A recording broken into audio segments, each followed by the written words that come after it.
সাজিদুল ভাই, তুমি তো এখন একটা বড়লোক মানুষ। হ্যাঁ রে তফিজুল, আমি এখন বড় লোক। হ্যাঁ রে, সেটাই তো দেখছি, তুই এখন বড়লোক মানুষ, তো আমাকে এখন ম্যানেজার রাখবি? হ্যাঁ রে, তোকে ম্যানেজার রেখে দিলাম, কাল থেকে তুই কাজ করবি। থ্যাংক ইউ ভাই, তুমি আমার অনেক বড় উপকার করলে। না না, এতে থ্যাংক ইউ বলার কি আছে, যা কাল থেকে তাহলে কাজ করবি। হ্যাঁ ভাই, ঠিক আছে, তাহলে গেলাম। আজকে একটা ভালো কাজ পেয়েছি, কালকে তাড়াতাড়ি কাজে যেতে হবে।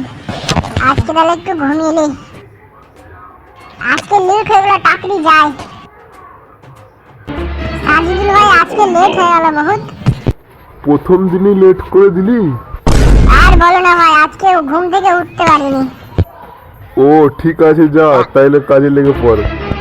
হ্যাঁ ভাই, তাহলে গেলাম। ও তো কাজে লেগে পড়লো, যাই আমি একটু চারের সাইডটা দেখে আসি। আজকে কি দিনটা ভালো, আবার তার সাথে গাছপালা প্রকৃতি, ও দারুণ আজকের দিনটা। আজকে যখন দিনটা ভালো, তাহলে সেলিমকে একটু ফোন করি। হ্যালো সেলিম, আমাদের ফ্যাক্টরির পিছনে যে বাগানটা আছে, ওই বাগানে একটু আয় তো, আজকের দিনটা খুব সুন্দর। সেট, আমি চলে এসেছি। ও তাহলে চলে এসেছিস? হ্যাঁ, আমি চলে এসেছি। দেখ আকাশটা আর এই গাছপালা, কত সুন্দর প্রকৃতি। হ্যাঁ, সেটাই তো দেখছি। চো, আমার ফ্যাক্টরিতে একটা নতুন খালি গলিয়েছি, চো তাহলে তোকে দেখাই। হ্যাঁ হ্যাঁ, তাহলে চলো। তোমার কালীঘরটা কই, দেখতে পাচ্ছি না তো। দাঁড়া, আমি ওকে ডাকছি। এই তফিজুল, তফিজুল এদিকে আয় একবার। হ্যাঁ সেট, বলুন, আমি চলে এসেছি।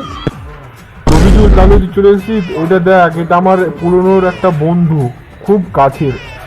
ও, তাহলে তোমার বন্ধু? হ্যাঁ, আমি ওর বন্ধু। হ্যাঁ, আমি তাহলে গেলাম, আমার কাজ আছে। আচ্ছা ঠিক আছে, তাহলে যা। বন্ধু, তাহলে আমি চলে গেলাম ঘর, হ্যাঁ, পরে দেখা করবো। হ্যাঁ যা, তাহলে যা। এরা দুজনে চলে গেল, তাহলে আমিও ঘর চলে যাই। ঘর তাহলে চলে এলাম, যাই একটু ঘুমিয়ে নিই।